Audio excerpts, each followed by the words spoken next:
जय हिंद दोस्तों। Fundamental rights के अगले इंपॉर्टेंट वीडियो में आप सभी का स्वागत है। अभी तक हमने आर्टिकल 15 के 15 सब क्लॉज 4 तक डिटेल्स में कवर कर लिया था विद इंपॉर्टेंट केस लॉज। आज हमारा एजेंडा है आर्टिकल 15 सब क्लॉज 5 को समझना। लेकिन दोस्तों, इस आर्टिकल को समझने से पहले मैं आपके लिए इस आर्टिकल का प्रैक्टिकल इंप्लीकेशन समझा देना चाहता हूं ताकि यह लेक्चर आपके लिए रेलिवेंट हो जाए। दोस्तों, आज हमारे भारत में बहुत सारे सरकारी plus private engineering and medical colleges हैं। अब इन इंजीनियरिंग और मेडिकल कॉलेजेस के अंदर, चाहे वो सरकारी हो या चाहे वो प्राइवेट हो, हर कॉलेजेस के अंदर रिजर्वेशन को फॉलो किया जाता है। मतलब कुछ vulnerable sections of the society जैसे scheduled caste, scheduled tribes and other backward classes OBCs के लिए प्राइवेट कॉलेजेस हो या गवर्नमेंट कॉलेजेस हो, उनके अंदर रिजर्वेशन है। लेकिन आर्टिकल 15 सब क्लॉज 5 का इंपॉर्टेंस क्या है? इंपॉर्टेंस यह है कि इस कॉन्स्टिट्यूशनल फंडामेंटल राइट के प्रोविजंस ने हमारे प्राइवेट कॉलेजेस के अंदर, ठीक है, प्राइवेट कॉलेजेस के अंदर भी रिजर्वेशन को इनिशिएट किया। मतलब 15 सब क्लॉज 5 के आने के बाद private engineering and medical colleges के अंदर भी रिजर्वेशन पॉलिसी को इनिशिएट किया गया। मतलब प्राइवेट कॉलेजेस के अंदर भी सीट्स रिजर्व की जाएंगी for the vulnerable sections of the society. तो इस आर्टिकल का रेलेवेंस आपने समझ गया होगा। अब आइए आर्टिकल 15 के प्रोविजंस को लेट्स ट्राई टू अंडरस्टैंड। ठीक है, कॉन्सेप्ट क्या कहता है, let's try to understand the concept. Article 15 sub clause 5 दोस्तों क्या कहता है, let's try to understand. Nothing in this article, कहता है nothing in this article 15 shall prevent the state for making special provisions for fulfilling the educational and economic interest of किसका?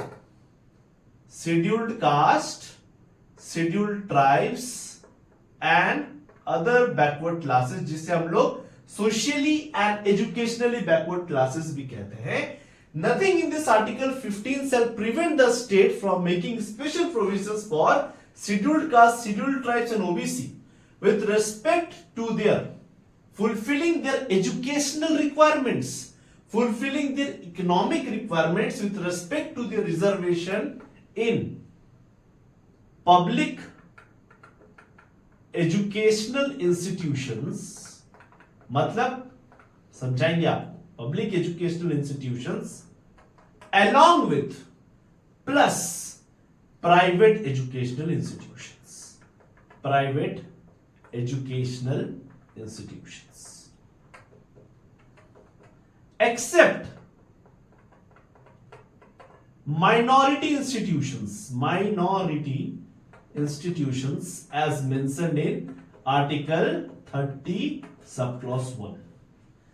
अब ज्यादा कुछ आपको समझ नहीं आ रहा होगा, मैंने प्रोविजंस को समझाया, प्रोविजंस को बताया इनफैक्ट, कि बोलता है कि आर्टिकल 15 के अंदर ऐसी कोई ताकत नहीं है जो कि educational and economic interest of the scheduled caste, scheduled tribes and other backward classes के इस इंटरेस्ट को फुलफिल करने के लिए अगर हम कोई प्रोविजंस बनाते हैं जहां पे रिजर्वेशन पॉलिसी को दिया जाएगा not only in the government funded educational institution but also the private educational institution except minority institution. मैं आपको समझाता हूं।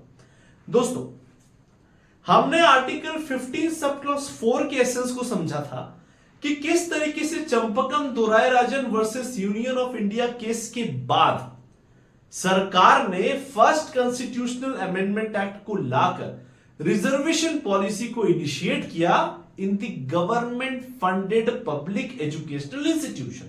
मतलब सरकारी इंजीनियरिंग और मेडिकल कॉलेजेस के अंदर रिजर्वेशन लाने वाला कौन था? वो था, हमने पहले कवर किया था 15 सब प्लस 4। लेकिन समय के साथ साथ हमारे देश में प्राइवेटाइजेशन ऑफ एजुकेशनल इंस्टीट्यूशंस भी होने लगे।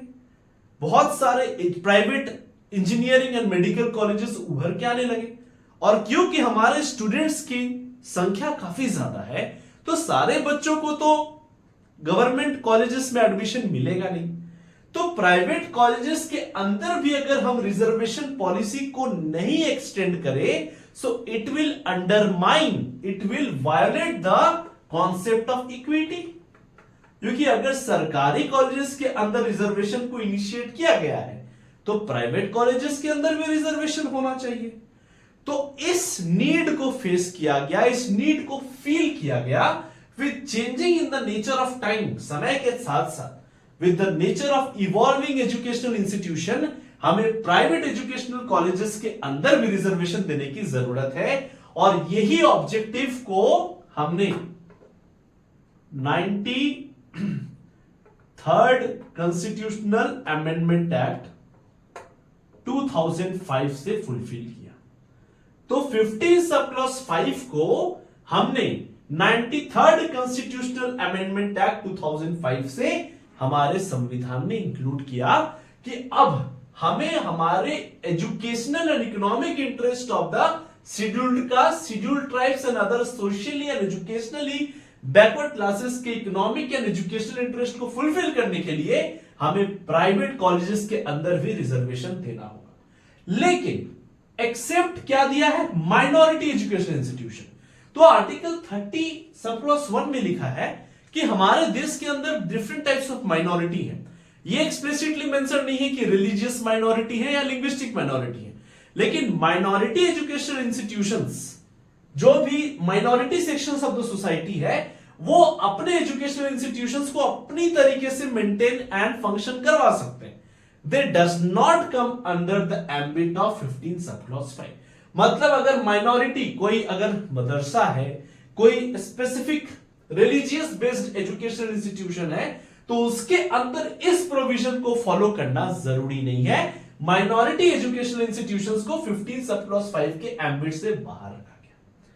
अब दोस्तों समझते हैं कि जब ये कॉन्स्टिट्यूशनल प्रोविजन आया, तो सरकार ने क्या किया? 2006 में एक लॉ पास किया, क्योंकि हमने फंडामेंटल राइट के थ्रू हमने एक प्रिंसिपल दिया कि हमने एक एसेंस दिया कि अब हमें रिजर्वेशन पॉलिसी को प्राइवेट कॉलेजेस में भी बढ़ाना है। तो 2006 में लॉ आई कि सेंट्रल एजुकेशनल रिजर्वेशन बिल करके आया था कि जितने एजुकेशनल इंस्टीट्यूशंस हैं, इररिस्पेक्टिव ऑफ गवर्नमेंट या प्राइवेट, उनके अंदर रिजर्वेशन होगा। अब ऑब्वियसली है कि जब भी कोई नया कॉन्स्टिट्यूशनल अमेंडमेंट आता है, तो उसके क्रिटिक्स भी हमारे सामने आएंगे। तो इस आर्टिकल 15 सब क्लॉज 5 को सुप्रीम कोर्ट में चैलेंज किया गया है। क्या किया गया? चैलेंज किया गया। ठीक है। इस केस का नाम बना Ashok Kumar Thakur case. Ashok Kumar Thakur case. Ashok Kumar Thakur case में आर्टिकल 15 सब क्लॉज 4 के कॉन्स्टिट्यूशनल वैलिडिटी को चैलेंज किया गया कि क्या ये कॉन्स्टिट्यूशनल आर्टिकल 15 सब क्लॉज 5 हमारे राइट टू इक्वालिटी को वायलेट नहीं कर रहा, कि आज हम लोग प्राइवेट एजुकेशनल इंस्टीट्यूशन के अंदर भी रिजर्वेशन देने की बात कर रहे हैं। तो सुप्रीम कोर्ट में इस मैटर को डील किया गया, और सुप्रीम कोर्ट ने अपने एक माइंडसेट के साथ, अपने एक well knowledge and well established procedure के साथ, ड्यू प्रोसेस ऑफ लॉ के साथ, उन्होंने एक बहुत स्मार्ट डिसीजन दिया। सुप्रीम कोर्ट ने कहा कि with the nature of the changing nature of the time, with changing nature of educational institutions and with evolving nature of the students, हमें सोसाइटी के अंदर चेंजेस को इनकॉर्पोरेट करने की जरूरत है। And since our constitution is not sacrosanct, हम उसके अंदर अमेंडमेंट करके with the changing nature of the society changes ला सकते हैं। लेकिन बट सुप्रीम कोर्ट ने एक अच्छी ऑब्जर्वेशन की। सुप्रीम कोर्ट ने कहा कि ये जो ओबीसी है, अदर बैकवर्ड क्लासेस है, ठीक है, अदर बैकवर्ड क्लासेस जो है, ओबीसी में जो क्रीमी लेयर होते हैं, क्या होते हैं? Creamy layer. मतलब समझ के रखिए, क्रीमी को मैं सिंपल भाषा में समझा दूं, ऐसी सेक्शन ऑफ द ओबीसी जिनके इकोनॉमिक स्टेटस अच्छी है, जिनके या तो पेरेंट्स सरकारी जॉब में थे या जिनका सैलरी 8 लाख से ज्यादा था। ये तो 8 लाख वाला लिमिट रिसेंटली आया है, लेकिन क्रीमी मतलब समझिए क्रीम है, उस ओबीसी में वो क्रीम है, अपर लेयर में है। तो creamy layer of the society of OBC को एक्सक्लूड करना जरूरी है। Creamy layer of the OBC को आर्टिकल 15 सब क्लॉज 5 के अंदर इस प्रोविजन में प्राइवेट या सरकारी एजुकेशनल इंस्टीट्यूशंस के अंदर रिजर्वेशन नहीं दिया जाएगा। तो इस प्रिंसिपल को फॉलो किया गया कि creamy layer of the OBC must be excluded from this reservation. Second important चीज बोला गया कि ओबीसी की रिजर्वेशन 27% होनी चाहिए। क्या होनी चाहिए? 27% होनी चाहिए, ताकि टोटल रिजर्वेशन, क्योंकि ओबीसी हो गए 27%, ठीक है, शेड्यूल्ड कास्ट का था लगभग 15% एंड शेड्यूल्ड ट्राइब्स का था लगभग 7.5%। तो अगर आप सारे परसेंटेज को जोड़ेंगे तो यह अप्रोक्सीमेटली आएगा 49.5%। तो सुप्रीम कोर्ट ने यह भी चीज ऑब्जर्व किया कि ऐसा ना हो जाए कि रिजर्वेशन देने के चक्कर में हम एफिशिएंसी ऑफ एजुकेशनल इंस्टीट्यूशंस को घटा दें। अगर हमें अपने minority sections of the society को एक इक्विटेबल ग्राउंड देना है, तो एट द सेम टाइम हमें मेरिट को भी रिकॉग्नाइज करना है। और यही ऑब्जेक्टिव था कि उन्होंने बोला कि ये रिजर्वेशन ओबीसी एससी एसटी मिलाकर 50% से कम होनी चाहिए। अगर यह प्रिंसिपल वायलेट हुआ, so it will undermine the nation building of our country, it will undermine the talent acquisition of our country. तो सुप्रीम कोर्ट के इस डिसीजन को, इस दो इंपॉर्टेंट डिसीजंस दिए गए सुप्रीम कोर्ट ने in the Ashok Kumar Thakur case which challenge the legality of article 15 sub clause 5। So I hope इस कॉन्स्टिट्यूशनल प्रोविजन, इस फंडामेंटल राइट के डिटेल्ड प्रोविजंस को आप अच्छे से समझ गए होंगे। अगर ये वीडियो इंफॉर्मेटिव और अच्छा लगा हो तो प्लीज इस वीडियो को अपने फ्रेंड्स, अपने परिजनों तक शेयर करें और हमारे चैनल को एक सब्सक्राइब कर दें, ताकि हमें प्रेरणा मिले कि हम आपके लिए ऐसी मोटिवेशनल और ऐसी informative content for the examination related topics मैं आपके लिए रेगुलरली लाता रहूं। तो आज के लिए इतना ही दोस्तों, अपना ख्याल रखें। जय हिंद, जय भारत।